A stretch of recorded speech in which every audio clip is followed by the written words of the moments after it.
Bienvenido, Gustavo Valencia, el crítico de cine bogotano, capitalino, que conozco desde hace mucho rato, desde hace muchísimos años, y quien también en materia de organización de eventos ha hecho algunos muy importantes para alimentar el conocimiento de los amantes del cine a nivel colombiano.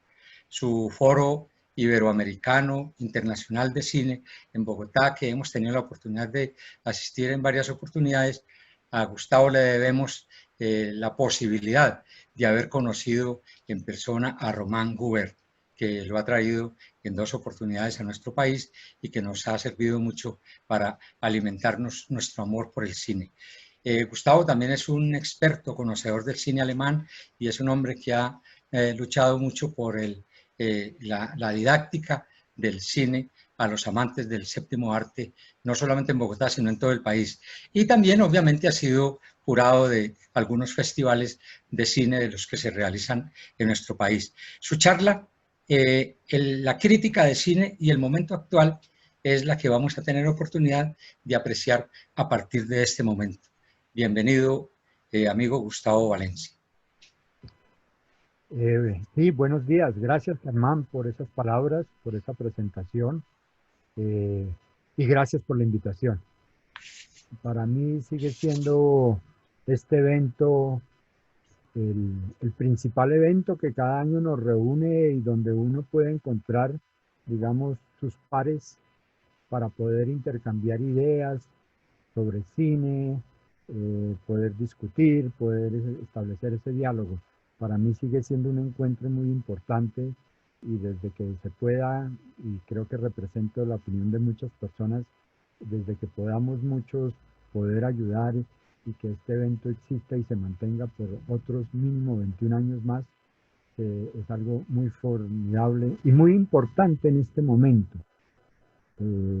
Y como lo voy a plantear en la charla, por las mismas condiciones en las que se encuentra la reflexión, ya sea en términos generales y específicamente la crítica de cine, en las condiciones actuales en que de todo se quiere menos de estas actividades, es cuando más necesario es este evento. Además de lo que, como lo planteaba yo, del gusto ya personal por la posibilidad no solamente de encontrarse con conocidos de hace rato, sino por la posibilidad de eso, del intercambio de opiniones, que sigue siendo, el debate sigue siendo lo más sano y lo más importante para que fructifiquen y se desarrollen todo este tipo de ideas. Entonces, que nuevamente el encuentro de críticos de cine vuelva a reflexionar sobre la crítica de cine. Ya hace varios años hubo un encuentro donde este era el tema, pero evidentemente que las condiciones han cambiado y siempre será válido qué opinión tiene la gente que reflexiona sobre cine, sobre su propia actividad. Es más que importante. Más que importante por el momento, y cuando digo el momento no solamente me refiero a la simple pandemia que nos tiene encerrados y que hace que el encuentro sea virtual, eso es lo de menos, sino un momento más general. Si se hubiera hecho el año pasado, antes de la pandemia, las tesis seguirían siendo igual de válidas, o casi igual de válidas. Entonces, lo que quisiera plantear en esta charla, básicamente son como hablar un poco de los fundamentos mínimos de la crítica de cine para poderme referir al momento actual. Digamos que 3 son los pilares básicos, los 3 fundamentos que tiene el sentido, el carácter de hacer crítica de cine, análisis cinematográfico. Sus 3 fundamentos es qué se dice, cómo se dice y por qué se dice. El qué se dice, es decir, cuál es la historia, el relato, lo que se cuenta, que es donde empieza y termina la historia, por lo general para el gran público. El relato, la historia que se contó, donde se está volviendo demasiado importante el relato. lo que importa es la historia y se está olvidando un poco el medio. Como que da lo mismo cualquier medio, porque lo que importa es la historia, lo que se va a contar, y tampoco. Pero en ese que se cuenta, en ese qué, es donde también desafortunadamente se quedan muchos analistas, muchos llamados críticos, se quedan con el cuentico, lo desarrollan aún más, la historieta, le ponen más arandelas, se empieza a crear el mito, el fetiche, lo importante fue lo que se dijo, y la historia, y entonces eh, adquiere más importancia el relato a veces que la misma producción, que el mismo trabajo fílmico, etcétera, etcétera. Bueno, son cosas que pueden llegar a suceder. En este primer estadio, deleite del gran público, es donde se produce la creación del mito, la veneración del Star System, el morbo de los chismes y todo lo que tiene que ver con lo que sucede fuera del celuloide, puesto que incrementando este tipo de publicidad, al cual muchos críticos se prestan, se garantiza una mayor venta del producto por consumir. Dentro de todo este absurdo, lo más alarmante, ayudado por la época que se vive, es el incremento de un ciego fanatismo que produce seguidores incondicionales de directores, de artistas o de películas. Es decir, un altar y el cielo mismo para algunas personas o cintas y otras, por lo contrario, condenadas al infierno. Todo ello agrupado bajo el término cinefilia, el cual ha evolucionado muy rápidamente y en forma degradante, pues de aquel concepto asociado con gusto por el cine, interés por saber de lo fílmico y otros elementos afines que deben llamarse cinefilia, ahora es su rabiosa negación y habla de aquel que pregona que el cine lo es todo y por tanto todo lo demás queda proscrito y desahuciado. Es decir, no se trata de darnos aquí golpes de pecho y jaculatorias sobre qué tristeza que eso esté sucediendo, simplemente sucede. Es bueno señalarlo, es bueno indicarlo. Evidentemente que supone, es que nunca, siempre que hablemos de cine, nunca se puede separar, dejar de lado su soporte técnico y económico, es la gran industria del cine, y necesariamente todo lo que sea sentido crítico que se oponga a su realización, un simple juicio de valor ya es mal visto, y pues la industria no está interesada en que eso suceda. La prueba es cómo ha ido eliminando de la gran prensa la crítica de cine, pero bueno, ese ya es otro tema en el que nos meteremos. Estamos hablando de qué es realmente esta situación con el primer aspecto, el que se narra, el cuento, la historia, ¿no?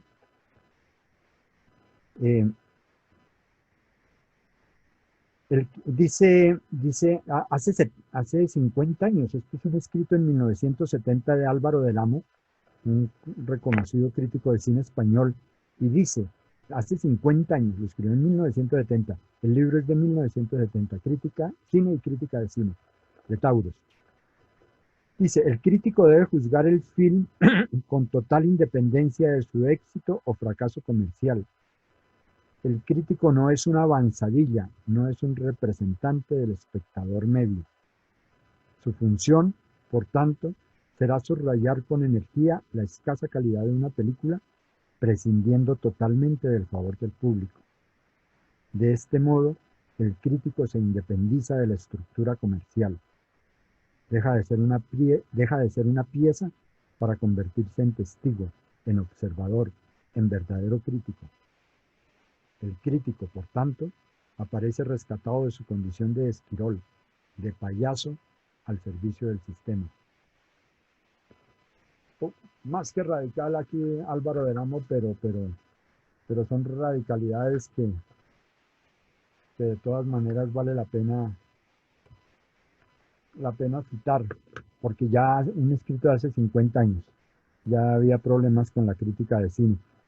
Por esa misma época, por los años 70, don Hernando Salcedo, el maestro de la crítica, por lo menos aquí en Bogotá, ya planteaba y decía, yo recuerdo en sus charlas en el Cineclub Colombia, allá donde todos le aprendimos a él, decía que la crítica de cine a veces lo único que hacía era copiar el pressbook que los distribuidores le facilitaban y que ninguna distribuidora después se iba a quejar por plagio o hurto literario porque le hubieran copiado al pie de la letra el pressbook que facilitaba.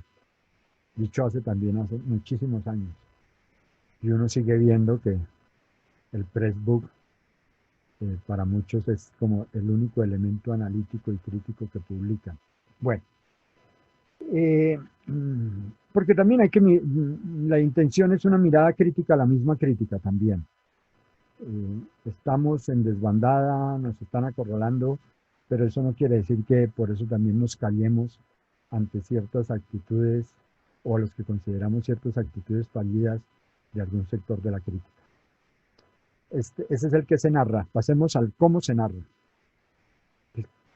Ya es entrar en materia, lo que casi no se ve en los análisis cinematográficos. Es hablar del medio, del uso del medio. En arte, en teatro, en literatura, en cine. No es tanto lo que se dice, sino el cómo se dice, cómo se utiliza el medio. Shakespeare no pasa a la inmortalidad porque narra la tragedia de los amantes de Verona. Ah, pobrecitos. Es el uso del lenguaje, antes que nada. Es el medio con que el escritor se expresa, con el que el poeta se expresa. José Asunción le canta el drama, el nocturno, al drama de ese amor imposible. Y no es tanto el drama mismo, sino el cómo le canta. Y el pintor, en su medio artístico. Y el cine, pues lo mismo. Por tanto, no es solamente qué narra la historia del cine, sino cómo se está utilizando el medio, ese equipo dirigido por ese director, avalado por ese guionista o ese guión, etcétera, etcétera. Cómo están utilizando, cómo están contando la historia.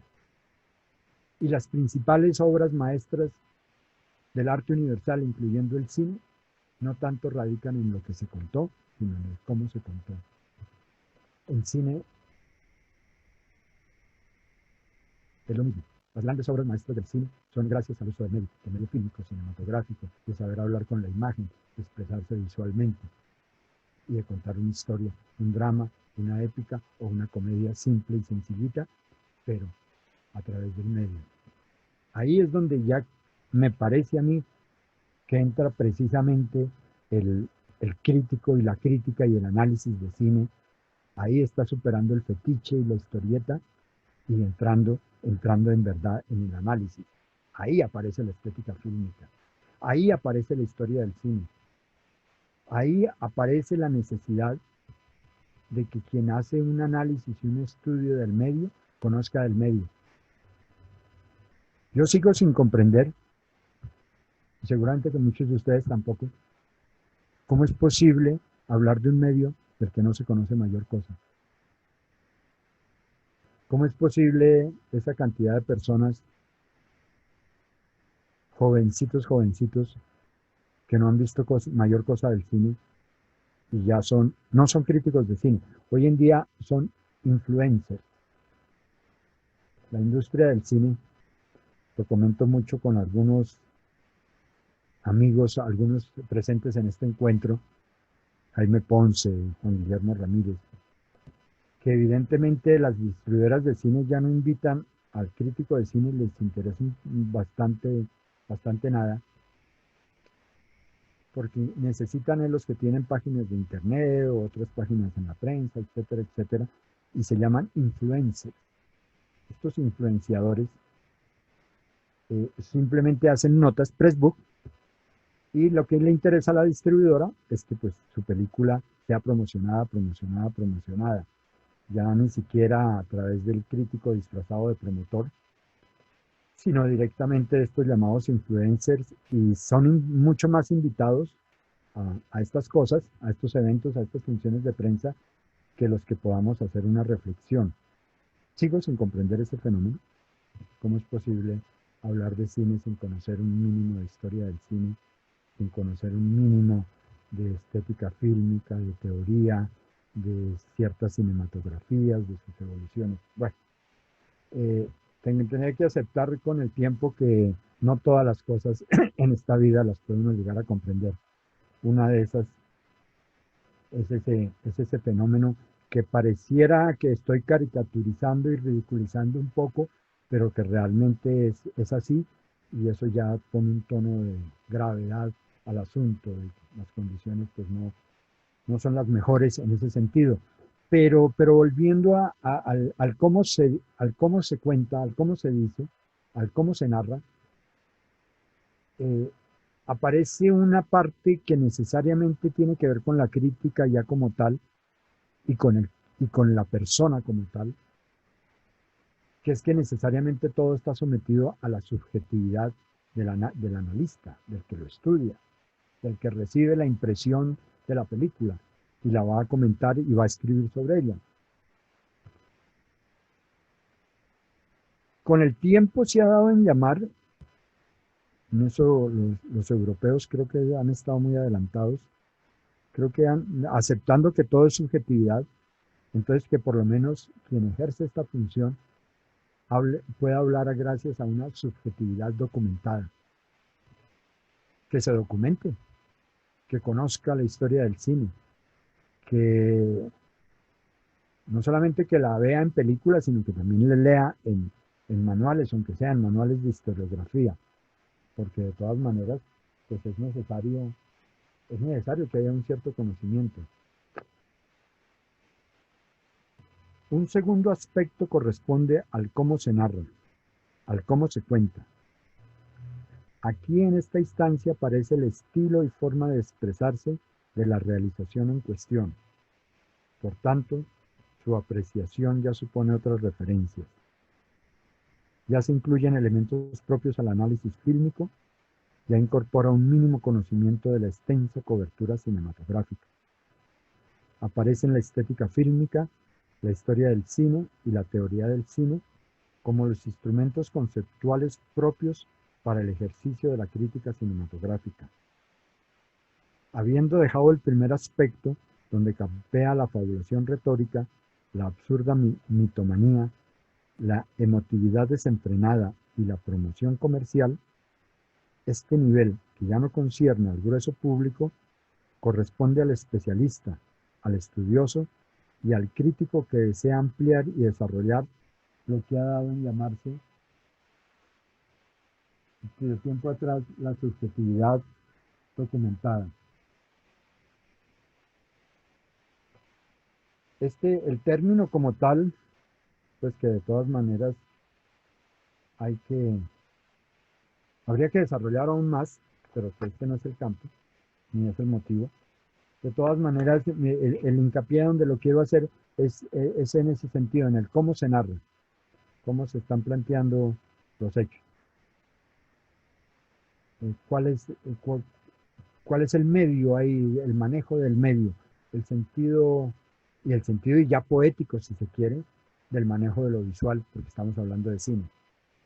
Y sigue siendo, hasta ahora, aunque se diga lo contrario, y parece que lo más importante hoy en día en cine es el guión y la historia que se cuenta, no es cierto. El cine sigue teniendo como su esencia a la imagen fílmica. Y es como con el talento y la capacidad que tenga de hablar con la imagen fílmica, lo que distingue a un director y lo que muestra su capacidad, su talento y sus posibilidades creativas de arte. Manejo de planos, manejo de ángulos, movimiento de cámara, en fin, una serie de cosas. Es el cómo se narra. Y ese punto es fundamental a quien hace un análisis y es fundamental a la crítica. El otro y el tercer fundamento, el tercer aspecto, decía, es el por qué se narra. ese sí que es menos conocido, ese sí que prácticamente muy pocos análisis se hacen, porque el por qué se narra tiene que ver con las condiciones ya generales. El cine no se produce por allá en una nube fuera de contexto. El cine, por su amplia aceptación de masas, por ser ese fenómeno cinematográfico que hace 100 años estaba en pleno auge y era guardada las proporciones, un estreno fílmico era la final de la Copa de la FIFA, del Mundial de Fútbol, porque era lo que atraía a millones de millones. Y ese fenómeno cinematográfico produce ingentes cantidades a nivel industrial de ganancias, pero también mueve muchísimas opiniones, mueve muchísimas ideas. El American Light Wave aparece ahí porque el cine norteamericano es lo que más se ve y se están vendiendo una cultura sin saberlo. El cine está influenciando en las grandes masas y las grandes masas influencian también a su vez en ese nuevo medio de expresión. El por qué se narra, por ejemplo, por qué tanto alienígenismo en este momento. Pareciera que una película, si no tiene de gran producción, si no tiene alienígenas, no sirve. Si no tiene efectos especiales, menos. El cine colombiano y el cine de muchas latitudes estaría condenado porque como no tiene grandes efectos especiales, porque el cine transnacional que se vende en todas las partes del mundo en muchísimos idiomas está referido a magos, a fantasías, a una ficción inmensa que supera fronteras. Esas cuestiones necesariamente tienen que abordarlas la crítica de cine. También no se le puede dejar solamente a los otros estudiosos. Además del qué y el cómo, aparece un tercer aspecto, el por qué. Nivel en que toda película tiene que ver con un contexto mucho mayor al de su creación, rodaje y distribución. Causas, motivos, efectos y consecuencias en el marco de un conjunto social son los puntos más importantes con que se encuentra todo análisis. La obra de arte, como una película, por ejemplo, inserta y producto del medio en que nace. Esta es una tesis que cobró gran fuerza entre los pensadores del siglo pasado y que les sirvió como hilo conductor en muchos de sus trabajos y estudios. Estos planteamientos que la crítica no rechaza sí parece haberlos olvidado. Aquí, en el campo del porqué, muy extenso e interesante, por cierto, es donde la crítica se ha movido muy poco. Tal vez por ello la gran mayoría de los estudios realizados en este punto han quedado en manos de antropólogos, semióticos, psicoanalistas y otros profesionales más, cuyas tesis, muy válidas para sus respectivas disciplinas, poco y nada en relación, muy lógico que sea así, con la materia cinematográfica que no les corresponde como núcleo central a esta diversa gama de investigadores. Es la crítica la llamada a ejercer esta labor que ha mantenido hasta el momento muy abandonada. Y por tener ese abandono ahí es que también se ha venido dando desde hace muchos años, bueno, y no solamente hoy en día, cualquier forma de expresión artística, literaria, plástica y la cinematográfica, ni se diga, hoy en día todo está comercializado, todo, terriblemente. Entonces con los años, con los últimos años, todo ahora se mide en cifras y en cantidad. La calidad pasó a ya no un segundo ni tercer plano, dejó de existir. Si el cantante vende, es buen cantante. Y todo el mundo sabe que se pueden producir cantantes, que eso queda en manos de publicistas, mercadotecnistas y se produce. Si el libro se vende, ese es un buen escritor. Punto. Si la película tiene una gran taquilla, entonces es una gran película. Las 20 películas que ha hecho Marvel, la nueva poderosa franquicia del cine ultracomercial, las 20 películas, todas han superado los $1.000 millones en taquilla. Entonces, Si usted está creyendo que en la historia del cine las joyas literarias existen en Francia, en Alemania, en Estados Unidos, en Orson Welles, en, en Buñuel, en eso, no, no. Pareciera que entonces el arte cinematográfico contemporáneo son películas como las de Marvel, que cada una de ellas ha producido más de $1.000 millones en taquilla por cada película. Evidentemente que uno entiende que eso es un contrasentido, pero así están las cosas. Se nos ha reducido todo a un nivel de cantidad y esa es una perversión muy terrible del sentido de la estética como tal, de que todo se redujo. La nena que en el noticiero de farándula, que es el más visto, por cierto, en la parte de farándula, que dice, la película en su primer semana produjo ya $150 millones. No tiene ni la menor idea de lo que está diciendo, en el sentido de que hace parte de todo un engranaje que está ayudando y coayudando a que se den estas cuestiones, ¿no? Bueno, es, es una cuestión que simplemente vale la pena reseñar. En este sentido y sobre esos tres fundamentos, me parece que el campo de la crítica,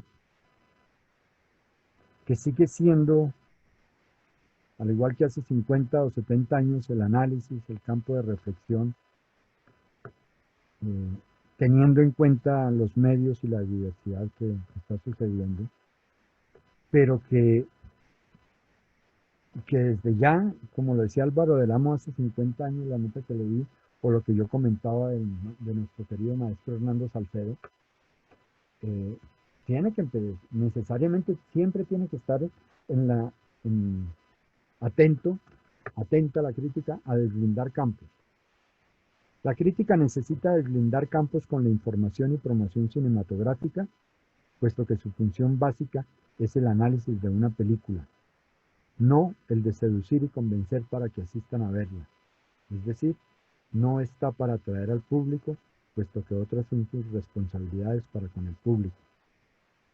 Con ello, al ubicarse claramente cada cual en su sitio, aparece el inmenso territorio a manera de gran panorámica en el que la crítica puede ejercer su actividad. Grandes, medianos y pequeños temas, investigaciones y análisis fluyen inmediatamente. Muchos aspectos aguardan pacientemente a que puedan salir a la luz. Por ejemplo, una investigación sobre cuáles eran las ideas estéticas y fílmicas que animaban en la década de los años 20 a quienes fueron concretando el lenguaje cinematográfico. El llamado cine mudo es una época que necesita de muchos estudios e investigaciones, entre otras para combatir el creciente desconocimiento y desprecio por esta época que entregó aportes tan valiosos y definitivos al desarrollo del arte fílmico. Este año, y que no se pudo hacer mayor cosa por la pandemia, se cumplieron los 100 años del doctor Caligari, la famosísima pues, película bandera, no solamente del cine mudo alemán, sino de tantas cosas. ¿Para qué hablar del doctor Caligari? Yo desde el año pasado me empecé a tomar la molestia, nadie sabía que iba a suceder esta pandemia, de llamar a algunas personas, críticos, especialistas, decanos de departamentos de cine, de escuelas de cine. Hablamos al principio con Germán Osa, aquí nuestro director de este encuentro. Y muchas personas me llevé la terrible sorpresa, sobre todo a nivel de los directores de departamento de cine, no mostraron mayor interés porque lo primero que uno se dio cuenta o se sentía en el aire es que no conocen la película, no la han visto, así de sencillo. Ni la han visto, ni la van a ver, ni les interesa. Y si están cumpliendo 100 años la película, pues que cumpla 100 y que cumpla 150. Hablamos con Germán, por ejemplo, la idea era para presentar aquí un ciclo relacionado con el momento de Caligari. Todavía no sabíamos de pandemia, estamos hablando de fines del año pasado, de principios de este año. Y la idea era pues rendirle un homenaje al doctor Caligari y hablar de su momento y de su esto, y en algunas escuelas de cine, lo que no niega que sí, otras personas sí, claro, que conocen, muy interesadas. Cuando le comenté esto a Juan Guillermo Ramírez, pues inmediatamente hagamos esto y lo otro, y con una cantidad de ideas y de proyectos, y vinculemos a otras escuelas de cine, etcétera, etcétera. Eh, el ejemplo, y que no quiero que se quede en simple anécdota, pero que es muy concreto, es muy vivido, que se ha vivido en estos últimos meses, en el último año, es de que evidentemente el desconocimiento del cine por parte de quienes o dicen ser profesores y transmitir esa enseñanza a estudiantes o están dedicados al análisis, el cine mudo, por ejemplo, dejó de existir. Y resulta que el nacimiento del arte cinematográfico y del lenguaje fílmico, en su gran mayoría, se dio en esa época. El cine mudo no es solamente Charlie Chaplin, el gordo y el flaco para uno reírse y pasarla agradable un rato. El cine mudo es muchísimo más y habría horas y horas que se podría uno gastar hablando de por qué la importancia y la necesidad de ese conocimiento de ese cine. Eh, es simplemente un punto de referencia, ¿no? Estaba planteando de todas maneras que hay que mirarlo como tal. La crítica de cine, en ese sentido, cuando expresa todos estos puntos y puede generar unos criterios, porque la crítica de cine no es simplemente decir la película es buena o la película es mala, o la película me gustó y no me gustó. Lo peor que le pasó a la crítica de cine es que se estrelló. Cuando se llenó de las famosas estrellas, suena juego de palabras, pero es mucho más que juego de palabras. Cuando la crítica de cine ahora aparece una película y al lado de la película aparecen 3 estrellas, 4 estrellas, 5. La crítica de cine se estrelló. Eso no es crítica de cine. No le dice nada al público, no le da elementos, no le da criterios de juicio, no le da elementos, sentido de qué va a haber, qué no va a haber, cuáles son los puntos de referencia, qué se le está ofreciendo a las personas, ¿no? 3 estrellitas, 3,5, listo, qué buen análisis. ¿Dónde están los criterios? Los criterios de valor, de juicios de valor, por los cuales es el proceso como tal lo que interesa. Así que si el crítico dice si es buena o mala, además es muy reductivo el término. ¿En qué es bueno? ¿En el guión, en la actuación, en el relato, en el cómo usa el medio? ¿Regular en esto, regular en aquello? Hay tantos factores. ¿Qué es el resultado promedio? Bueno, es más interesante lo que dice. La crítica como ensayo supone una valoración, un juicio estético, explicitado a través de una visión conceptual y teórica de su objeto de estudio.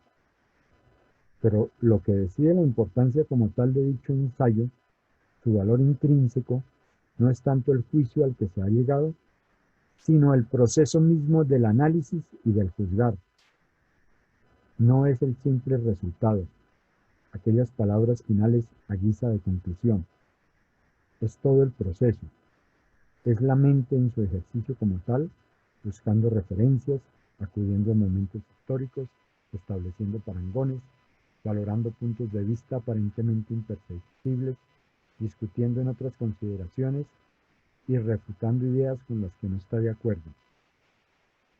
En esos términos, el resultado como tal es muy secundario.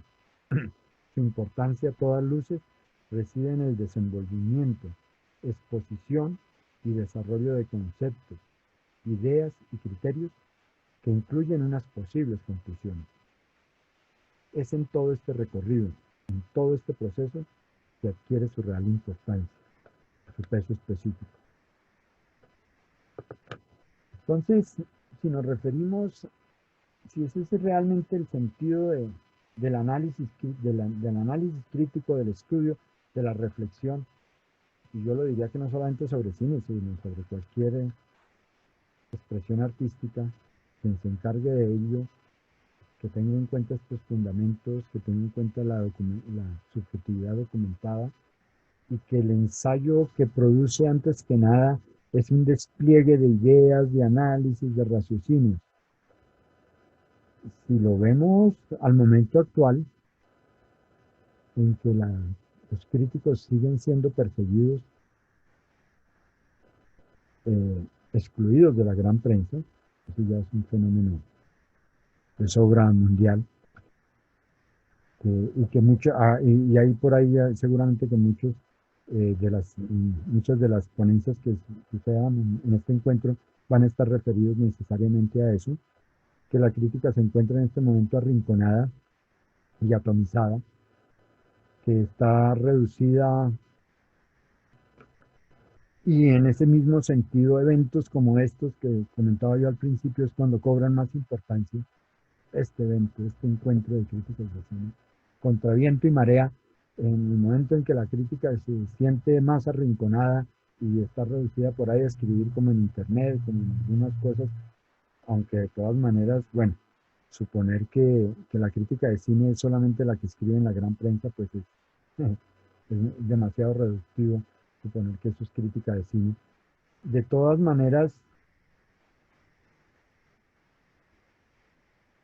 eh, en este momento en que los que están escribiendo sobre cine son unos promotores comerciales disfrazados de, ya ni de críticos, sino de influencers, en términos bien odiosos, ni siquiera se traduce, es así, influencers. Y estos influencers, por cierto que lo miran a uno así como por encima del hombro de este pobrecito que escribe por ahí de vez en cuando en alguna revista o alguna cosa. En cambio ellos escriben pues en estas páginas, en páginas web, prácticamente casi que todos los días, y eso es lo que importa en este momento.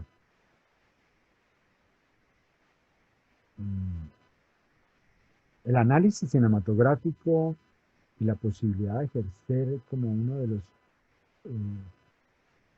los puntos más caros de la razón, que es la crítica, como actividad mental, como reflexión del espíritu, como la posibilidad de exponer ideas, que es propio del ser humano, aunque en esta época de la sinrazón y del combate a cualquier cuestionamiento, hasta de paso culturalmente está mal visto pues, criticar algo, juzgar algo, hasta culturalmente ya eso está mal visto. Yo creo que este momento pide que ya no solamente la reflexión se mantenga casi como un punto de resistencia, sino que, por ejemplo, además de este evento tan importante, eh, la crítica siga desarrollando su labor en el medio que fuere y en la posibilidad que fuere. Casi como por mantener la utopía, poder recordar al maestro Becker, que decía que escriben en sus rimas, podrá no haber poetas, mas siempre habrá poesía. Y si lo parangonamos muy utópicamente y muy románticamente, podrá no haber críticos, pero siempre habrá crítica, porque ese es un ejercicio de la razón humana. Y siempre habrá algún ser humano que se resistirá a estas épocas de la sinrazón y querrá, antes que nada, ejercer ese derecho a pensar. Quisiera rematar mi ponencia con una notica que elaboré hace unos años de qué es la crítica, en unos pocos párrafos, que leí precisamente en un encuentro de críticos de cine, eh, en una alusión y que resume todo lo que he dicho y planteado y que creo que sigue teniendo una gran validez. ¿Qué es la crítica? La crítica es un estudio sobre la forma empleada y el lenguaje que utiliza el autor según el medio que le sirve de expresión, para hacer hincapié en el cómo lo dice y no en el qué dice. Es un análisis de los elementos empleados y su talento para expresarse con ellos. Es una referencia documentada en relación con otros estilos y géneros, puesto que exige estudio profundo y conocimiento extenso sobre la materia de la que habla. Y es, por último, una reflexión sobre los temas propuestos. Es un esfuerzo intelectual que trasciende los gustos personales de quien la elabora. Es decir, supone un decantamiento de ideas y conceptos sobre los diversos tópicos en mención, un proceso de pensar y razonar en el que se presenta una exposición de argumentos y opiniones sustentada sobre criterios y elementos de juicio estéticos y humanísticos, propios e independientes, y por lo mismo presentados para la discusión y la polémica, puesto que el debate que suscite es su único anhelo y se convierte en su mejor premio. La crítica es, por tanto, un ensayo teórico que entrega un conjunto de planteamientos sobre el objeto de su estudio, aportando constructiva y analíticamente con su producido intelectual, el cual está constituido por pensamientos y teorías que son el resultado de la época y por ende son de carácter transitorio e histórico. En algunas ocasiones representa la cosmovisión e ideología no predominante del momento sociocultural y en todo caso, siempre aceptando su carácter limitado y temporal, mas no por ello motivo para dejar de ejercer el uso de la razón con uno de sus frutos más caros, la crítica. La crítica nunca será una simple calificación o un adjetivo suelto que como tal no expresa ni propone absolutamente nada, que confunde deseos, inclinaciones y gustos personales con el acto de pensar, porque la crítica es un producto mental, es un ejercicio del razonamiento, no un vacuo impulso reactivo que al carecer del menor análisis deforma y falsea con su interpretación ligera, haciendo carrera la entrega al capricho y antojo personal, imponiéndose la desfiguración y distorsión, en últimas, la creación de mitos y equívocos que todo lo falsifican y adulteran, al no pasar por la actividad del pensar y el reflexionar. Ese desenfreno de lo emocional reduce y pone a su servicio lo poco que puede quedar de lo mental, desarrollando aún más el fetichismo, que atrapado en el contenido y el relato, allana el camino que conduce a la apología y la exégesis sin ningún fundamento, y por ende a la exaltación, al fanatismo y a la idolatría que hoy está presente en todos los niveles y órdenes, fatal señal de estos tiempos, es decir, de nuevo el dominio de lo irracional. La crítica en su extremo opuesto no solamente es la simplicidad emocional del me gusta o no me gusta, reacción de por sí equivocada y sin ninguna validez, sino que es el impulso y apoyo a todo lo irracional, lo cual se corresponde con periodos sociohistóricos como el actual, de creciente negación de todo lo que sea producto de la razón, que además, en la época de las megacorporaciones, está dedicada a la difusión y comercialización de lo que se supone su objeto de crítica, cayendo en su perversión, o sea, simple promoción mercantil disfrazada de análisis e información imparcial. Es como si la madame del prostíbulo también regentara la academia. La crítica es un ensayo teórico, una mirada reflexiva, extensa y profunda que entrega un conjunto de planteamientos al proponer y abrir nuevas perspectivas. Además invita al placer de pensar y al uso de los atributos de los seres racionales. Y ante las crecientes penumbras y siniestras tinieblas de la sinrazón que invaden opresivamente al mundo, ni se atemoriza ni tampoco restringe su actividad, sino que opone valerosamente su voz, convencida de que en su manifestación racional también conlleva brotes de luz y semillas de libertad. Muchas gracias por su atención.